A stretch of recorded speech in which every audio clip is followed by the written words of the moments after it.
The evening sun spread a golden glow across the wide ranch fields, painting the land in soft, fading light. The air smelled of dry hay and dust, and the wind whispered across the wooden fences. Ethan Walker, a quiet and hard-working rancher in his early 30s, had spent most of his life here, tending to his father's land. He wasn't a man of many words, but his eyes carried a deep kindness that people often noticed before anything else. He lived alone after his parents passed away, and the silence of the ranch had become both his comfort and his burden. That evening, while closing the stable doors, Ethan noticed a figure walking slowly down the dirt road that led to his property. At first he thought it was one of the neighbors, maybe someone coming for help or directions, but as the person came closer he realized it was a woman, her steps uncertain, her clothes simple but dusty from travel. She carried a small bag, and her shoulders seemed heavy not just with the weight of the bag, but with the kind of exhaustion that life itself can bring. When she finally reached the gate, Ethan called out gently, "Ma'am, can I help you?" The woman looked up. Her face was pale, her eyes red as if she hadn't slept in days. "I'm sorry," she said softly. "I didn't mean to bother you. I was just looking for work or maybe a place to rest for a while. I can help around if you need an extra hand." Ethan studied her for a moment. There was something fragile about her, but also something strong, like she had been broken and rebuilt too many times. "You can come in," he said simply. "I could use some help in the kitchen and with the horses. It's not much, but there's food and a room in the barn if you're comfortable there." She nodded quickly, almost with relief. "Thank you, sir. My name is Clara." Over the next few days, Clara proved herself to be a quiet but diligent worker. She cooked simple meals, helped feed the animals, and cleaned the small farmhouse. Ethan didn't ask questions about her past, and she didn't offer any answers. She always kept her eyes down when she spoke, and when she smiled, it was faint, like someone who had forgotten how to truly smile. One evening, as they sat outside near the porch after dinner, Ethan offered her a cup of tea. The sky above them was painted in shades of pink and orange. Clara held the cup tightly between her palms and stared out at the fields. "You've got a beautiful place here," she said softly. Ethan nodded. "It's quiet, but it keeps me busy." He paused before asking, "You from around here?" She hesitated, then shook her head. "No, I used to live in the city." He didn't press further. Something in her tone told him there were stories behind those words, stories that had left scars. But that night, for the first time, she looked a little more relaxed. Maybe it was the open sky, or maybe it was his silence that made her feel safe. Days turned into weeks. Ethan noticed small things about Clara. How she would hum softly while washing dishes. How she always made sure the horses were brushed properly. And how she sometimes sat under the big oak tree, staring into the distance as if searching for someone long gone. One morning, Ethan went to town for supplies. When he returned, he found Clara sitting on the porch, tears rolling down her cheeks. She quickly wiped them when she saw him. "I'm sorry," she whispered, embarrassed. "I just remembered something I wish I could forget." Ethan set the bags down beside her. "You don't have to say sorry for that," he said quietly. "Everyone carries something they wish they didn't." She looked at him for a long moment as if deciding whether to trust him. Then her lips trembled. "You're kind, Mr. Walker, but you wouldn't say that if you knew me." He frowned slightly. "Maybe I would. Maybe not. But I don't judge people by what others say or what they've been through. We all start somewhere." She gave a weak laugh, but it wasn't from joy. It sounded bitter, almost painful. "You don't understand," she said. "People don't look at me the same anymore. They call me things. Say I'm used goods." She looked down, her voice breaking. "I made mistakes. I trusted the wrong person, and now no one wants to see me as anything but that." Ethan felt something tighten in his chest. He wanted to say something comforting, but words didn't seem enough. The pain in her voice was real. It came from a place too deep for pity. So instead, he sat beside her quietly, letting the silence speak for both of them. The next day, Ethan found her working harder than ever, as if trying to erase her past through effort. But there was something different in her eyes, like she expected him to treat her differently after what she had said. He didn't. He talked to her the same way, asked for her help the same way, and thanked her the same way. That evening, he decided to fix up the old guest room inside the house. It had been unused for years, filled with dust and old furniture. When Clara came by to ask if he needed anything, she stopped at the door, surprised to see him cleaning. "What are you doing?" she asked. He smiled faintly. "Making this room livable. You shouldn't be sleeping in the barn. Winter's coming soon." Her eyes widened. "You don't have to do that for me." "I know," he replied simply, "but I want to." Clara didn't say anything, but he saw the tears glimmering in her eyes before she turned away. That night, after she moved into the room, Ethan knocked on the door to bring her a blanket. She was sitting by the window sewing a tear in her dress. When he placed the folded blanket on the table, his eyes caught something lying under a piece of cloth beside her, a framed photograph. He didn't mean to stare, but curiosity made him glance. Clara noticed and froze. He stepped back immediately. "Sorry," he said quickly. "Didn't mean to look."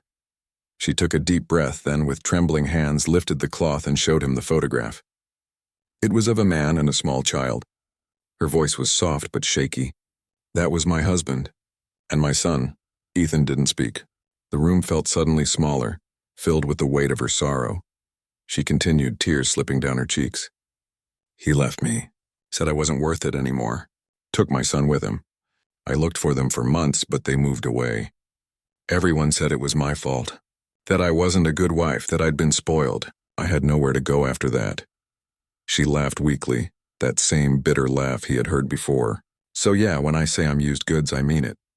Ethan stood still for a long moment. Then he slowly reached out and placed the blanket on her lap.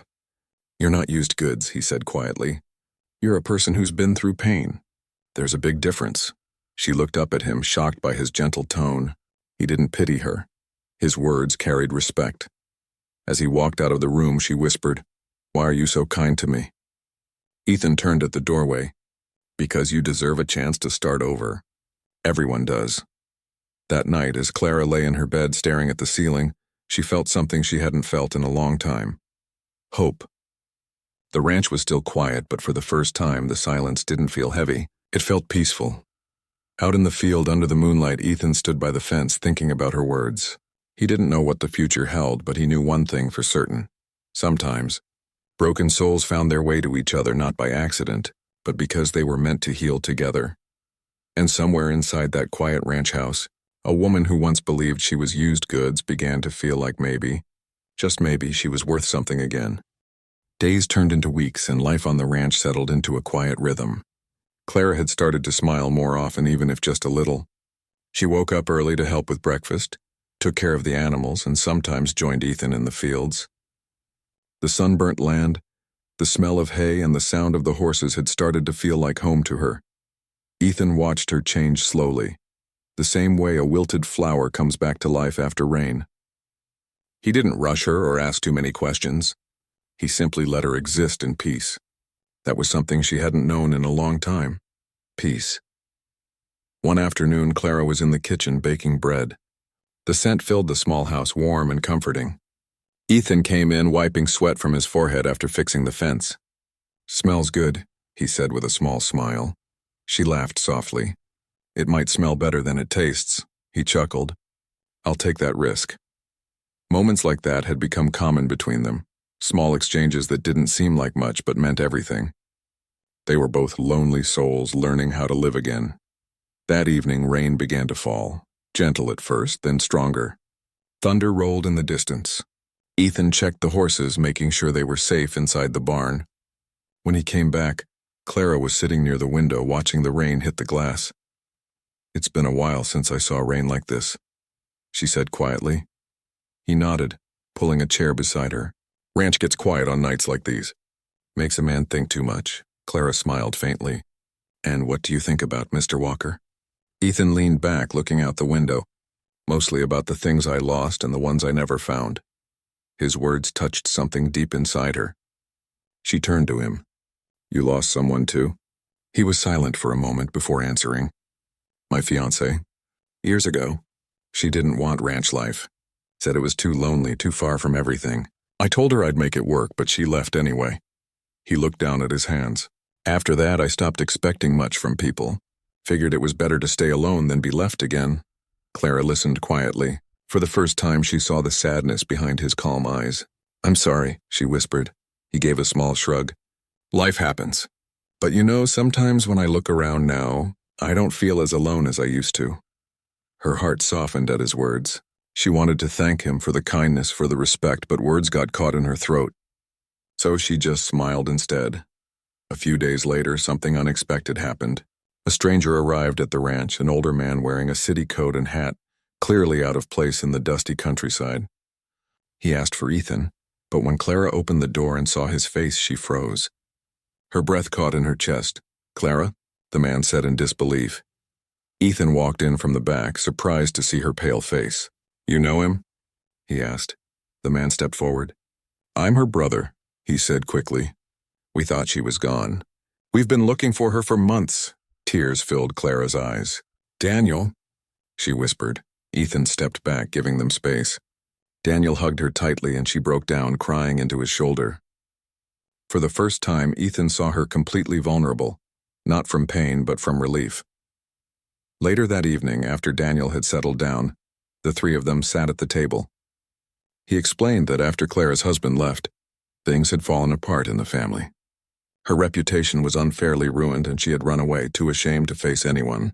Daniel had searched everywhere but never found her. Clara looked down, her voice trembling. "I didn't think anyone would want to see me again." Her brother shook his head. "You're my sister, Clara. I never stopped wanting you back home." The words hit her hard. For the first time in a long while, she felt a piece of her heart start to heal. Ethan sat quietly, listening. He knew what family meant, and he knew how much she had missed that feeling. That night, Clara couldn't sleep. She stood outside the house under the starry sky. The air was cool and calm after the storm. Ethan came out quietly and stood beside her. "You okay?" he asked gently. She nodded. "I don't know how to feel. I thought my past had buried me, but now, it's like life is giving me another chance." Ethan looked at her, his expression soft. "Maybe it is. You deserve that chance." She turned to him, her eyes glistening in the moonlight. "Ethan, I don't even know how to thank you. You treated me like a person when I couldn't even look at myself in the mirror." He smiled slightly. "You don't owe me thanks. You just had to see what I saw from the beginning." "What's that?" she asked. "A good heart," he said simply. For a moment, silence hung between them, warm and peaceful. She looked at him, realizing how deeply he had touched her life. The next morning, Daniel prepared to leave. He wanted Clara to come back home with him, at least for a while. She stood near the porch, torn between two worlds, the one she had run from and the one that had healed her. Ethan came out carrying her small travel bag. "You should go," he said quietly. "Family's important. You can't run from them forever." Clara looked down. "And what about the ranch?" "About you?" He smiled gently. "The ranch will still be here. And so will I." Her throat tightened. "You've given me more than anyone else ever did. Respect, trust, kindness. I'll never forget that," he nodded slowly. "Just promise me one thing. Don't ever believe you're less than anyone. You're stronger than you think." Clara felt tears rise again, but she held them back. She stepped closer, holding his hand for a moment. "Thank you, Ethan, for everything." When she left, Ethan stood by the fence watching the carriage disappear down the dirt road. The air felt empty, and for a moment the old silence returned. But it wasn't the same kind of silence as before. This one carried peace, not loneliness. Weeks passed. The ranch went back to its normal routine, but Ethan found himself glancing at the road sometimes, half hoping to see her coming back. He didn't know if she ever would, but deep down, he believed she would find her way back. Not because she needed him, but because she belonged to the place where she had found herself again. Then one crisp morning, months later, he heard a familiar voice behind him while he was feeding the horses. "Still making the same coffee, I see." He turned around, startled, and there she was. Clara stood near the barn door, smiling shyly. She looked different now, stronger, more confident, and her eyes carried warmth instead of pain. Ethan smiled, trying to hide the surprise in his eyes. "You came back," she nodded. "I stayed with my brother for a while.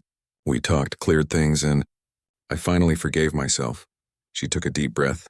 "But the whole time I missed this place.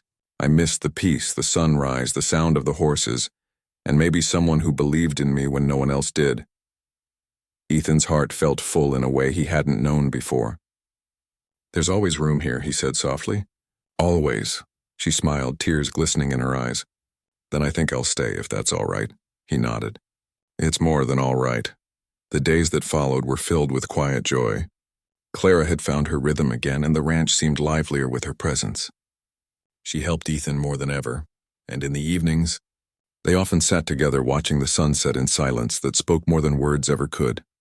Sometimes, Ethan caught her laughing softly, the kind of laughter that came from peace, not pain. And every time she laughed, he felt grateful that she had walked down that dusty road and into his life. The woman who once called herself used goods was now a woman reborn. Not because someone fixed her, but because someone finally saw her worth. And Ethan, the quiet rancher, realized that sometimes the greatest miracles don't happen in cities or churches, but on an old ranch where two broken hearts learn how to heal. As the wind moved through the fields that evening, Clara stood beside Ethan watching the sunset. "Funny," she said softly. "I used to think I had nothing left, but now I feel like I have everything." Ethan looked at her with gentle eyes. "You do, Clara, you always did. You just needed to see it." And with that, under the golden sky, two souls who had once been lost found peace, not through perfection, but through understanding, forgiveness, and the quiet power of kindness.